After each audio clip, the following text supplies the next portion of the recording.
The primary screamed through space at speeds it was never designed to reach.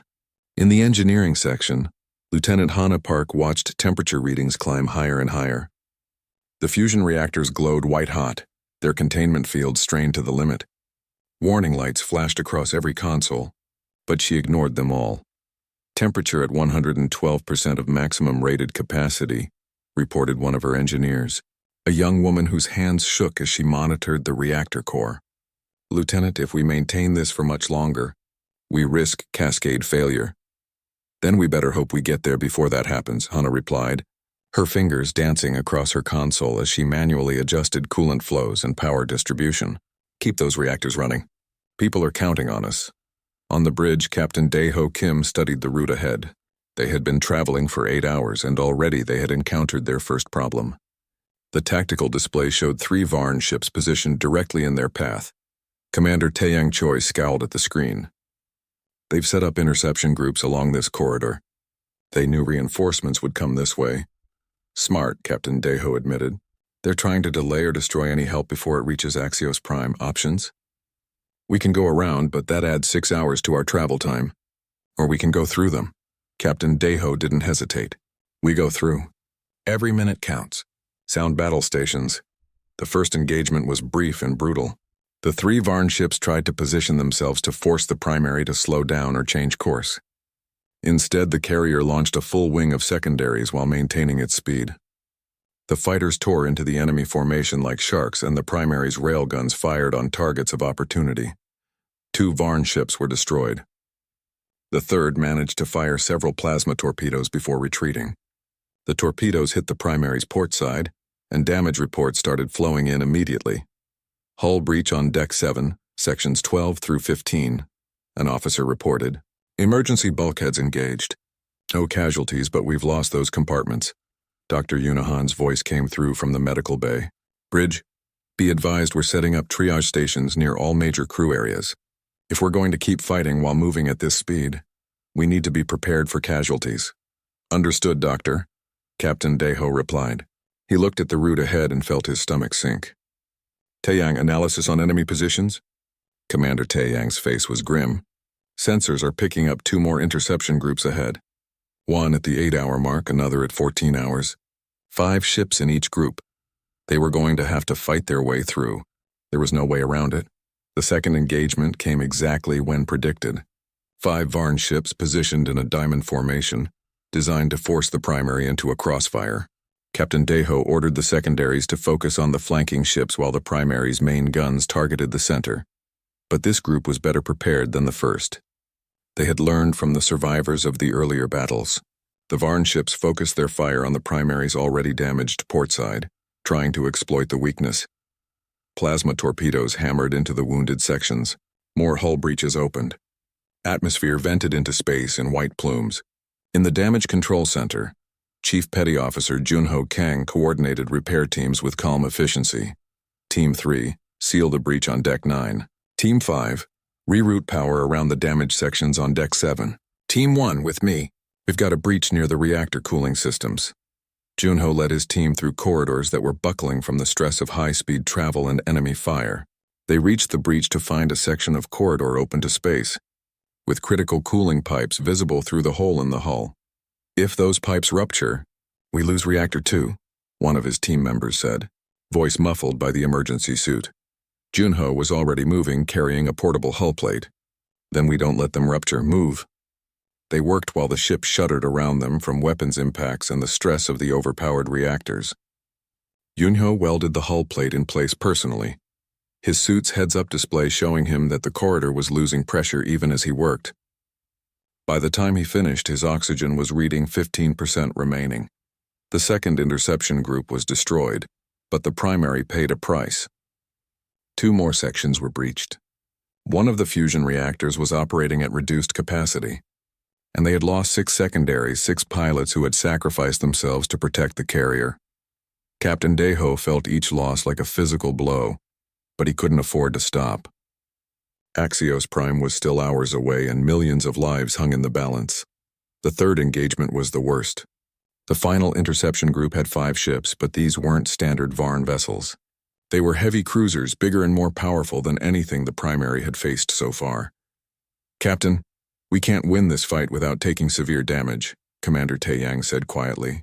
"If we lose too much more, we won't be effective when we reach Axios Prime." Captain Daeho understood what he was really asking. Should they avoid this fight? Go round even if it cost them precious time? It was the smart military decision.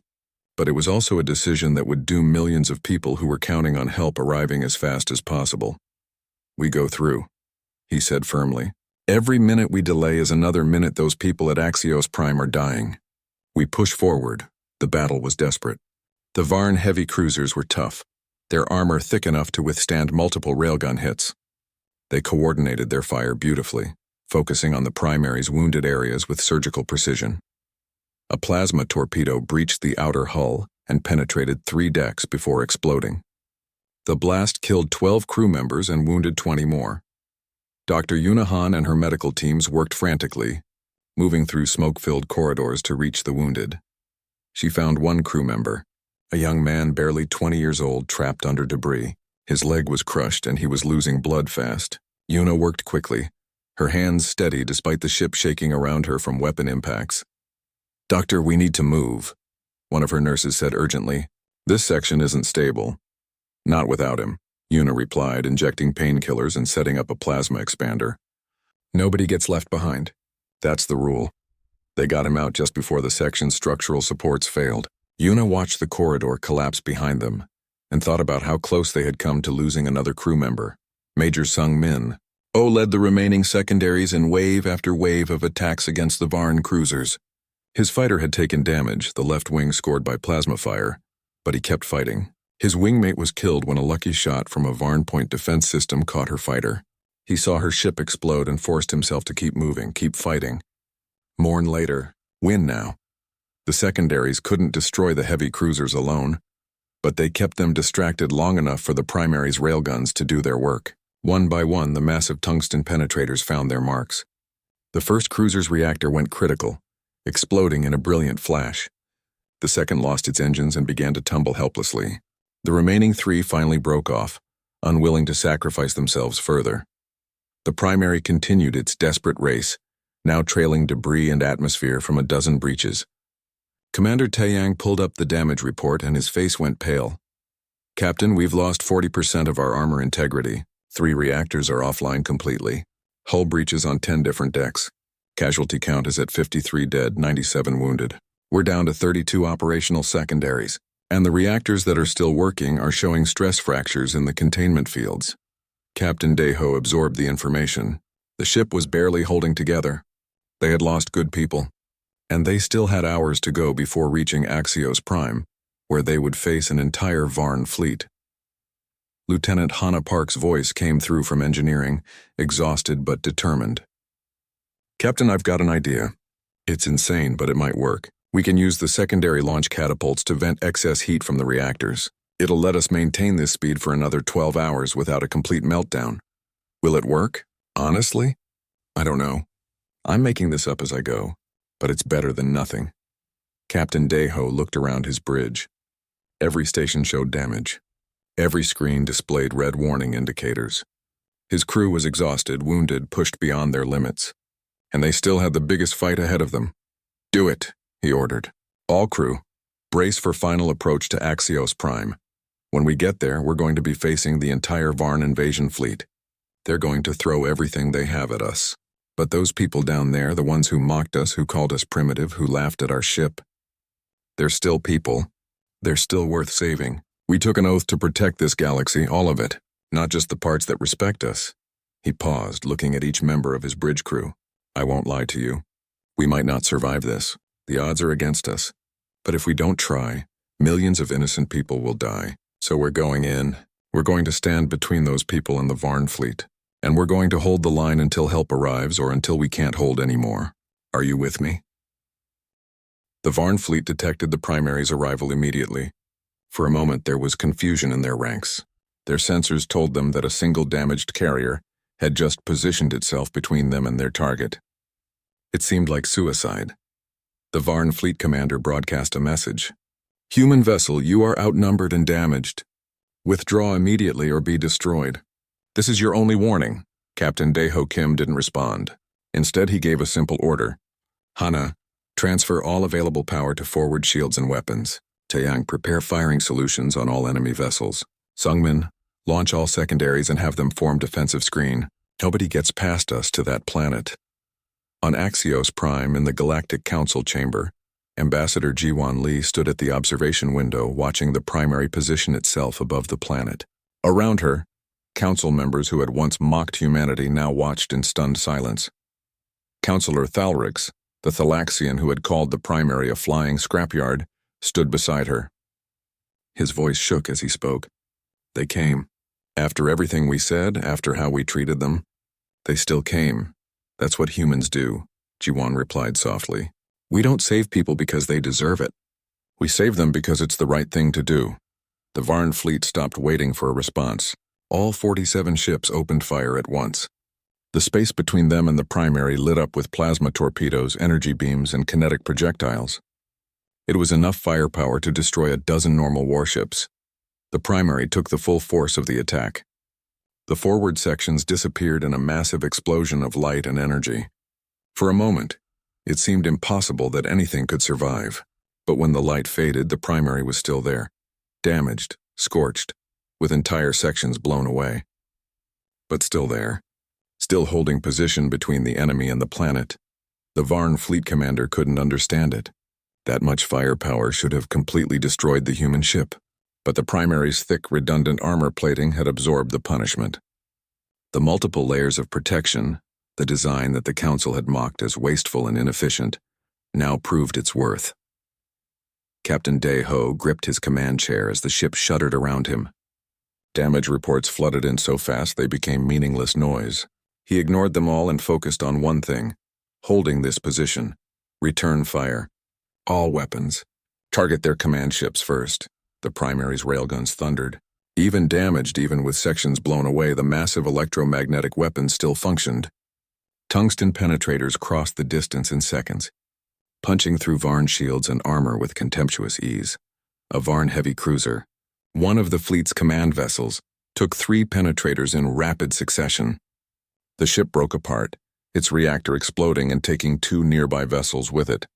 The secondaries swarmed out from their remaining launch bays. Only 32 fighters against 47 capital ships, but they fought with desperate courage. Major Sung Min-oh led his pilots in coordinated strikes, hitting weak points, drawing fire away from the primary, making every shot count. Alpha Wing, target their communications ships, Sung Min ordered. If we can disrupt their coordination, they'll be easier to handle. Beta Wing, focus on their weapons platforms. Charlie Wing, defensive screen around the primary. Keep their fighters off our carrier. The battle became a brutal grind. The Varn fleet focused everything on destroying the primary, and the human carrier took the punishment like the immovable object it was designed to be. More sections were destroyed. More compartments vented to space. More crew members died at their stations. In engineering, Lieutenant Hana Park worked miracles. When Reactor 4 started to fail, she manually rerouted power through backup systems that weren't designed to handle that much energy. When the main cooling system was hit, she used the damaged launch bays to vent heat directly into space. Lieutenant, the containment field on Reactor 5 is failing, one of her engineers reported. If it goes, it'll take out half the ship. Hana didn't hesitate. Shut it down. Emergency vent of all reactor plasma. Route power from reactors 1 and 2 to compensate. That'll leave us at 30% power capacity. Then we make 30% enough. Do it now. The reactor was vented just seconds before it would have exploded. The ship's power levels dropped dramatically, but they were still fighting. Still holding position. In the medical bay, Dr. Yuna Han worked without stopping. Wounded crew members arrived in waves. Burns, broken bones, decompression injuries. She moved from patient to patient, making impossible decisions about who could wait and who needed immediate attention. A young ensign was brought in, his body crushed by fallen debris. Yuna looked at his injuries and knew he had minutes left. She held his hand as her nurses worked on other patients who had a better chance. "Doctor, am I going to make it?" the ensign asked, his voice weak. Yuna squeezed his hand. "You already made it. You held your post. You gave us time to evacuate your section. You're a hero," he smiled just a little, and then he was gone. Yuna closed his eyes. allowed herself 3 seconds of grief, then moved to the next patient. Mourn later, save who she could now. Chief Petty Officer Junho Kang led damage control teams through sections that were barely holding together. The ship's internal structure was failing in multiple places. Bulkheads were buckling. Support beams were cracking. But Junho and his teams shored up what they could, sealed what breaches they could reach, and kept the primary fighting. In one section, they found the hull had been breached and the emergency bulkhead had failed. The section was open to space and 3 crew members were trapped inside. Unyo didn't hesitate. He suited up, went into the vacuum himself, and brought them out one by one. "Sir, that was incredibly dangerous," one of his team members said after the rescue. Junho just shrugged.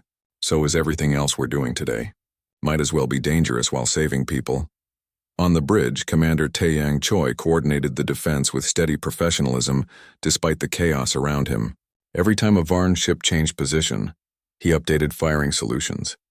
Every time the secondaries needed support, he provided it. He was covered in blood from a head wound, but he refused to leave his post. "Taeyang, you need medical attention," Captain Daeho said. "I need to do my job, sir. Medical attention can wait until we're done." The Varn fleet was taking losses too. The primary might be outnumbered, but its weapons were devastatingly effective. Every railgun shot was a kill. Every missile salvo destroyed or crippled enemy ships.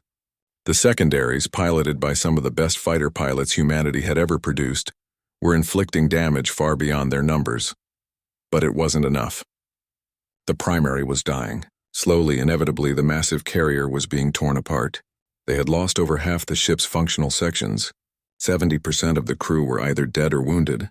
Only 18 secondaries were still operational. Captain Daeho knew they couldn't hold much longer. But every minute they held was another minute for the Council fleet to arrive. Every second was more time for the evacuation to continue. So they kept fighting. A Varn plasma torpedo penetrated deep into the ship and exploded near the main bridge. The blast threw Captain Daeho from his chair. When he pulled himself up, half his bridge crew were down. Ensign Minji Song was dead at her station. Commander Taeyang was unconscious and bleeding badly. 3 other officers were wounded.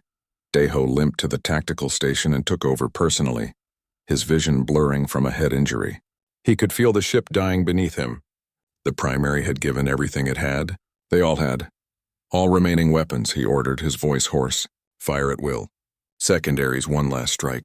Make it count." Major Sung Min. Oh heard the order and understood what it meant. One last strike. One final attack before they had nothing left. He gathered his remaining pilots. "This is it," he told them. "Everything we have left. For the primary. For humanity. For every soul on that planet who's counting on us. Give them everything." The remaining secondaries dove into the Varn formation in a desperate final attack. They targeted the largest ships, the command vessels, the ones whose destruction would hurt the enemy most. Sungmin's fighter was hit almost immediately, his starboard engine exploding. He kept flying on one engine and crashed his damaged fighter directly into a Varn battleship's bridge. The Varn fleet commander watched the human resistance with something almost like respect. These primitives were dying, their ship was falling apart, but they wouldn't stop fighting. They wouldn't retreat. They just kept coming. He was preparing to give the order for a final assault when his tactical officer shouted an alarm. "Commander, multiple quantum signatures. Ships emerging from hyperspace." The Council fleet had arrived. Not in 4 days. Not in 3. In 2 days and 6 hours, pushed beyond all safety limits by crews who had heard what one human ship was doing alone. Dozens of Council warships appeared around Axios Prime, fresh and undamaged. High Commander Velrath, the Valoran who had once mocked the primary, led the fleet personally. He took one look at the battlefield, at the destroyed Varn ships, at the dying human carrier that had held against impossible odds, and felt shame burn through him. All ships engaged the Varn fleet immediately. Priority target support for the primary. Someone get rescue ships to that carrier now. 3 weeks had passed since the primary arrived at the Kepler frontier. The region was exactly as boring as the Council had intended it to be. 3 planets orbited a yellow sun similar to Earth's. 2 were mining colonies with small populations. The third, Kepler 3, was home to about 50,000 workers and their families who extracted rare minerals from deep underground. Captain Daeho Kim sat in his command chair on the bridge, reviewing patrol reports. Nothing interesting ever happened here. The most exciting event in the past week had been a cargo hauler that had asked for navigation assistance. Yet despite the quiet assignment, he ran combat drills every single day. Commander Taiyang Choi, the tactical officer, had questioned the practice after the first week. "Sir, with respect, we're in the safest region of Council space. The Varn are 3 sectors away. Why are we running full combat drills twice per shift?" Captain Daeho had simply looked at him and said, "Because the moment you stop preparing is the moment you need to be ready." The drills continued. Now, as Daeho reviewed the latest reports, Ensign Minji Song suddenly straightened at her communication station. Her fingers flew across her console, her expression shifting from bored to alert in seconds. "Captain, I'm detecting unusual quantum signatures near Kepler-3. Multiple sources, appearing from, sir, they're coming out of subspace." The bridge transformed instantly. Officers moved to their stations with practiced efficiency.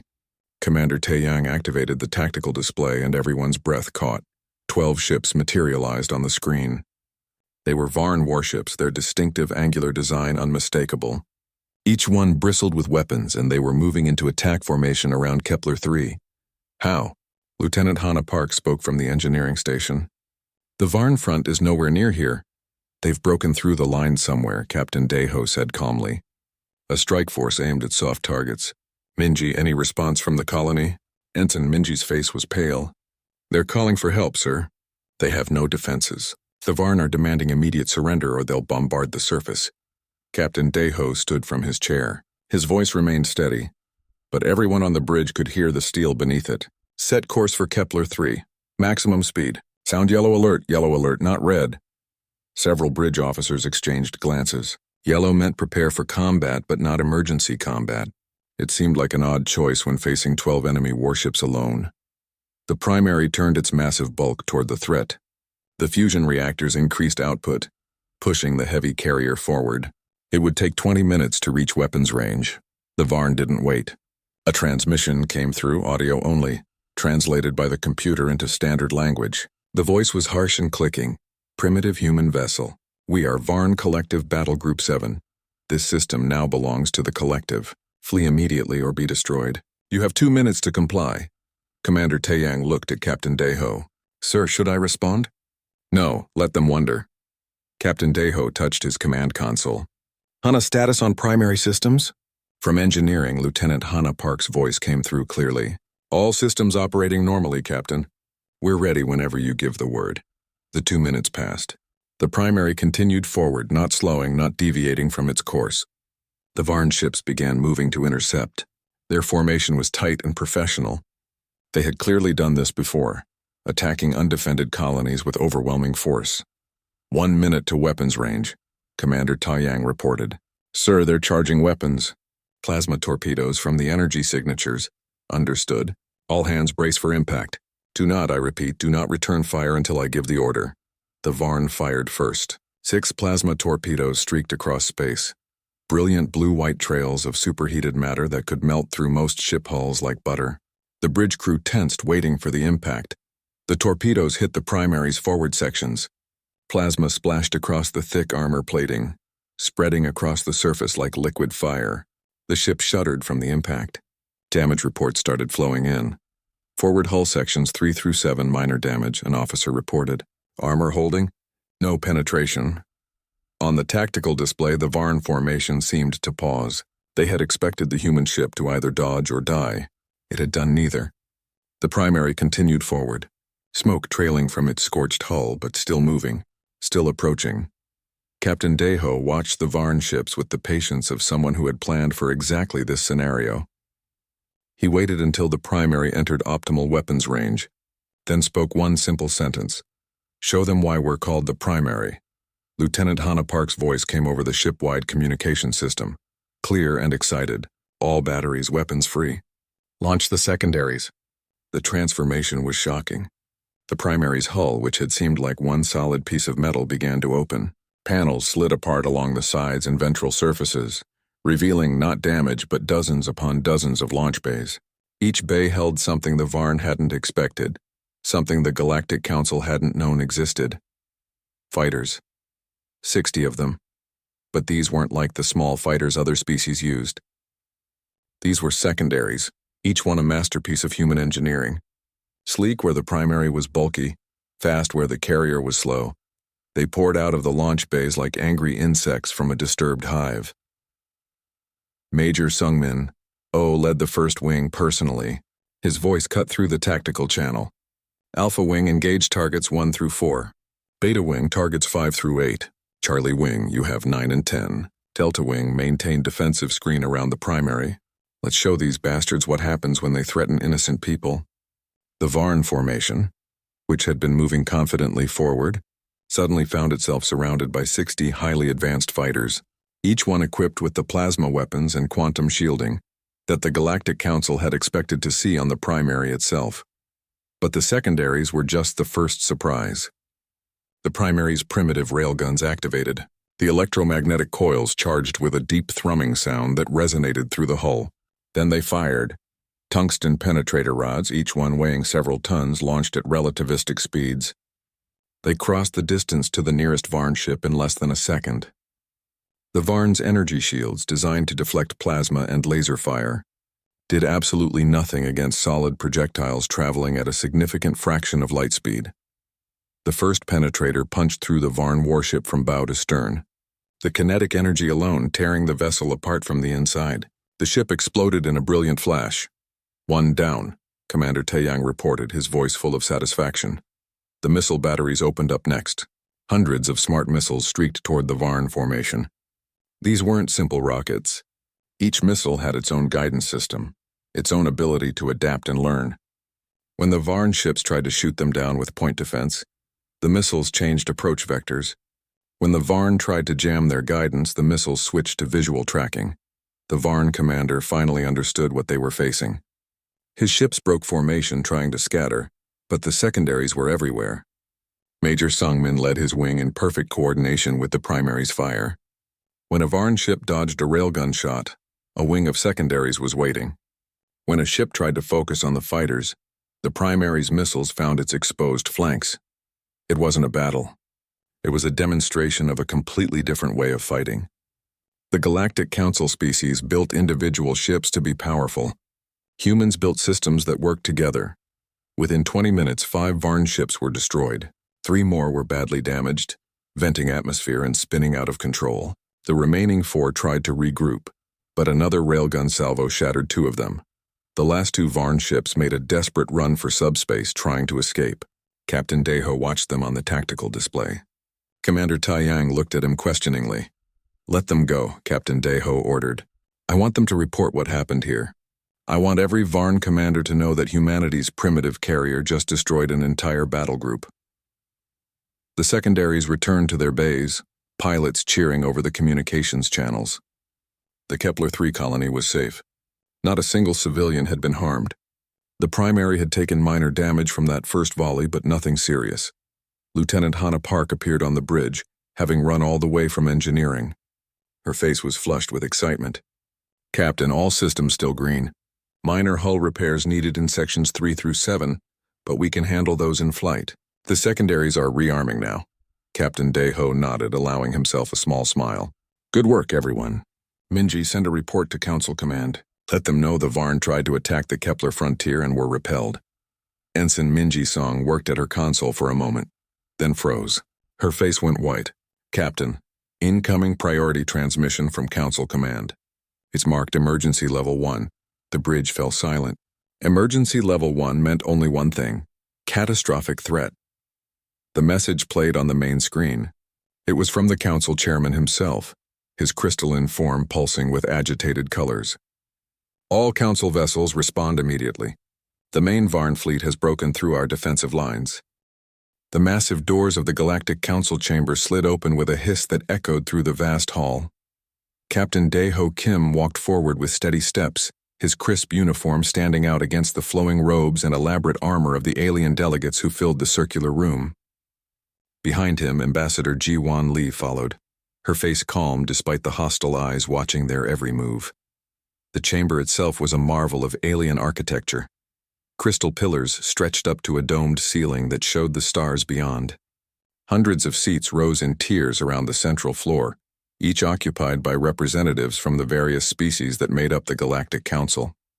The air smelled strange, a mix of different atmospheric preferences that the station's systems struggled to balance. At the center of the floor, a holographic projector waited. This was the moment humanity had prepared for. The Varn Collective had been pushing into Council space for months now, destroying colonies and threatening trade routes. Every species was expected to contribute ships to the defense fleet. Today, humanity would show what they had built. The Thalaxian delegate spoke first. He was tall and thin, with blue skin that shimmered under the chamber's lights. His voice carried contempt that he didn't bother to hide. The humans. How generous of them to finally join our defense efforts. Tell me, primitives, what museum did you raid to find something that could fly? Laughter rippled through the chamber. Not polite chuckles, but genuine mockery. The Valorans, who resembled great cats standing upright, made sounds that were clearly their version of laughter. Even the usually dignified Korthan representatives exchanged amused looks. Captain Deho ignored the insults. He had expected them.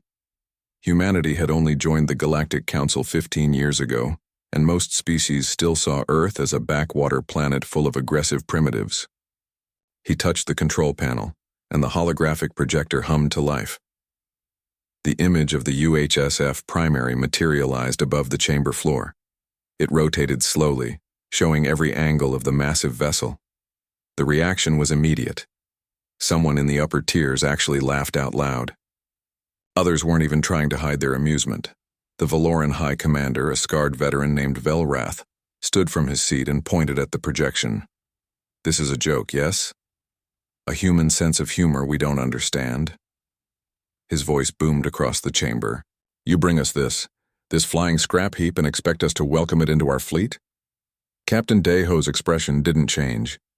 He had learned long ago that reacting to insults only encouraged them. Instead, he began his presentation, his voice steady and professional.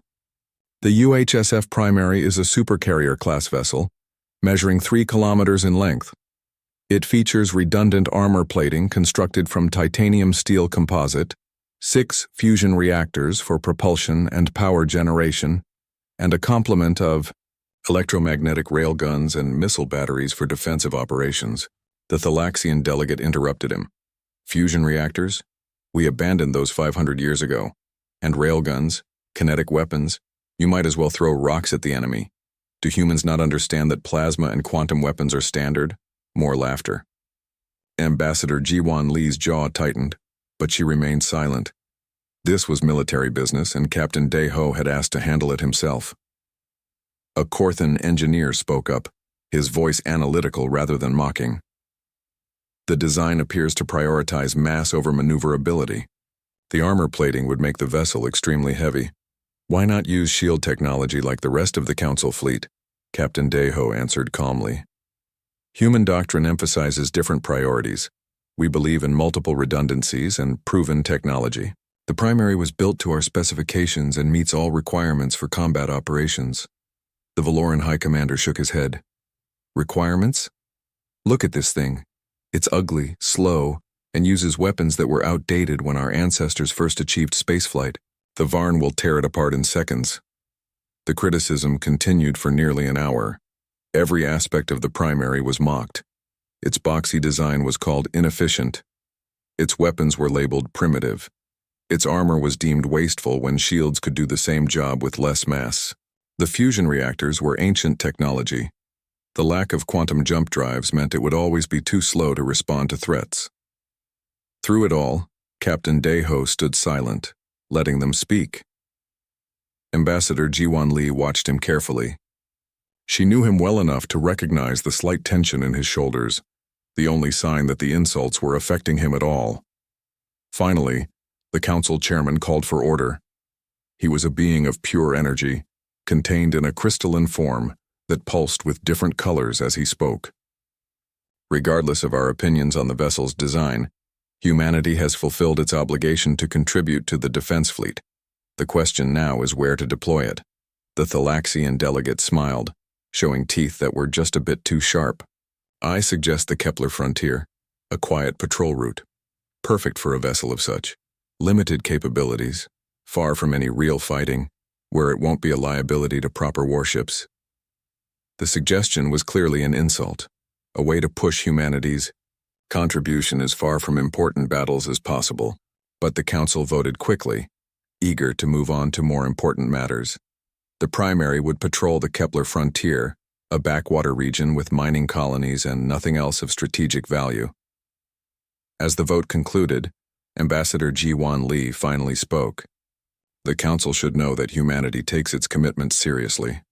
The primary will serve wherever it's assigned and will serve with distinction. The Valoran High Commander waved a dismissive paw. Serve? In the Kepler frontier? You'll be lucky if you see anything more threatening than a pirate scout ship, but perhaps that's for the best. At least when the Varn destroy that ugly ship, it won't take any real warships down with it. Captain Deho bowed formally to the Council, his face still showing no emotion. He and Ambassador Ji-Wan Lee turned and walked toward the exit. Behind them, the conversation had already moved on to other matters. The human contribution had been dismissed, forgotten before they even left the room. In the corridor outside, Ambassador Ji-Wan Lee let out a long breath. That was worse than I expected. Captain Deho allowed himself a small smile. They judge the book by its cover. That's their mistake, not ours. Should we have told them? About what the primary really is? Captain Deho shook his head. No, they wouldn't have believed us anyway. Better to show them when it matters. 2 days later, the UHSF primary departed from the Council station. It moved slowly, its fusion drives pushing the massive vessel forward at what the other ships considered a crawl. Other vessels passed it. Easily sleek Council warships that seemed to dance through space compared to the human carrier's steady, plodding pace. On the bridge of the primary, Lieutenant Hannah Park watched the station shrink in the view screen. She turned to her engineering station and began running diagnostics. The numbers that appeared made her smile. A young ensign noticed her expression. Lieutenant, you look happy. Hannah Park glanced at the data one more time before responding. I was just thinking about those delegates, all their mocking and laughing. It bothered you? Not at all. Her smile widened. They have no idea what they're looking at. They judged us without understanding, and someday soon they're going to realize just how wrong they were. The primary continued its journey toward the Kepler frontier, carrying secrets that the Galactic Council couldn't imagine. The laughingstock of the galaxy moved through space, patient and steady, waiting for its moment to prove what humanity had really built. The Galactic Council chamber was completely silent. Every seat was filled. Representatives from every member species had come to witness this moment. At the center of the floor, Captain Dae-Ho Kim stood in his dress uniform, his arm still in a sling from injuries sustained during the battle. Behind him stood Lieutenant Hannah Park, Commander Taeyang Choi, and the surviving senior officers of the primary. The council chairman's crystalline form pulsed with colors that indicated deep emotion. When he spoke, his voice echoed through the chamber with weight and authority. Captain Kim, you and your crew have been summoned before this council to receive formal recognition for your actions at Axios Prime.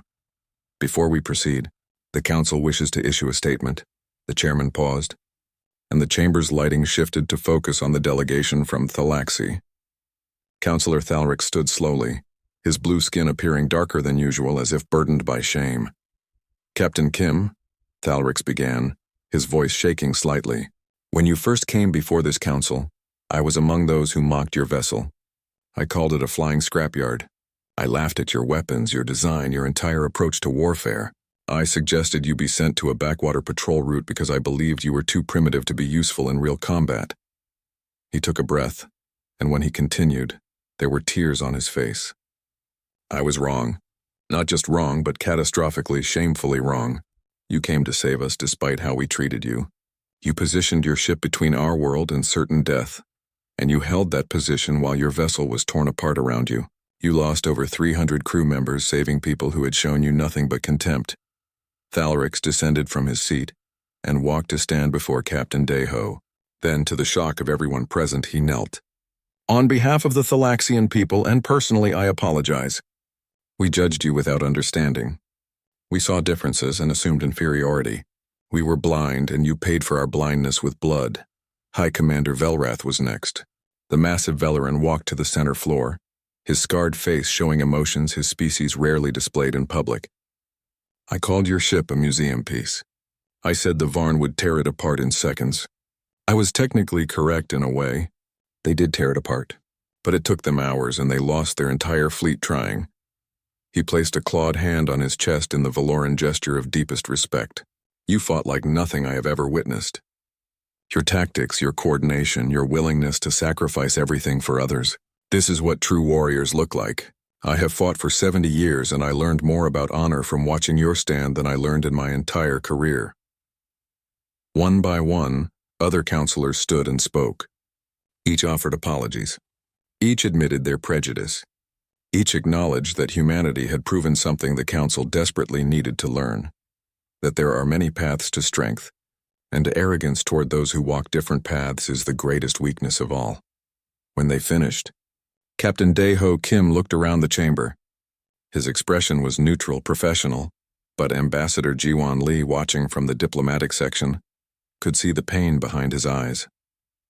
The apologies were genuine, but they couldn't bring back the crew members who had died. They couldn't erase the fact that if the council had listened, had understood, had given the primary proper support, some of those deaths might have been prevented. Honorable council members, Daeho said, his voice clear and steady. I accept your apologies on behalf of my crew. But I want to make something clear. We didn't come to Axios Prime to prove you wrong. We didn't hold that position to make you feel guilty. We did it because it was our duty.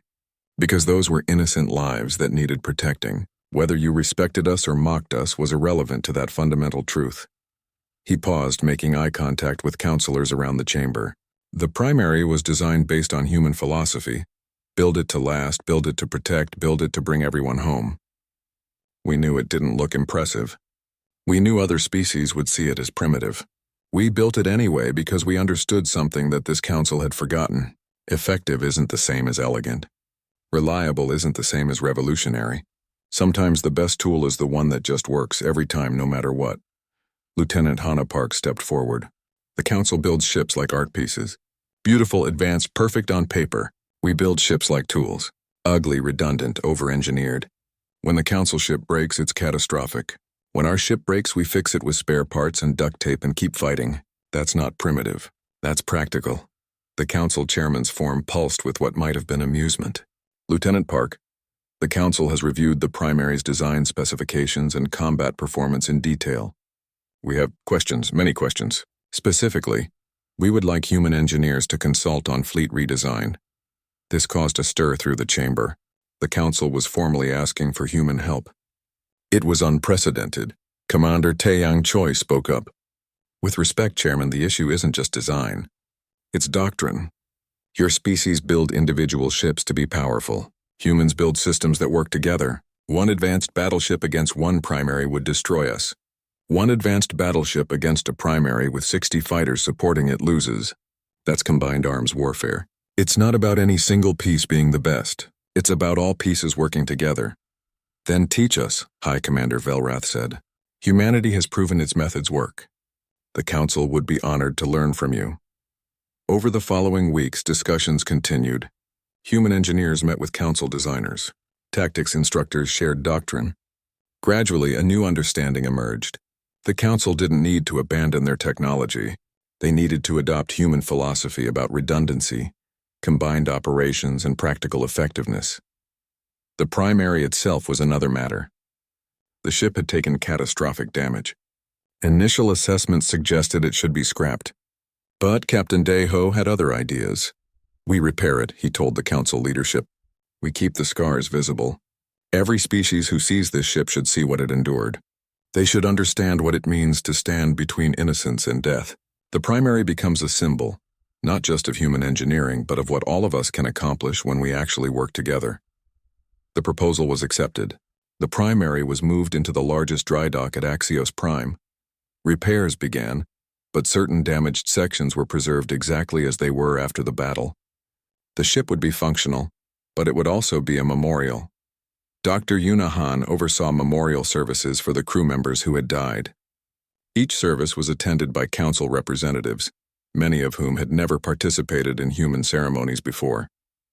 They watched as names were read, as personal effects were given to families, as survivors spoke about friends who would never return.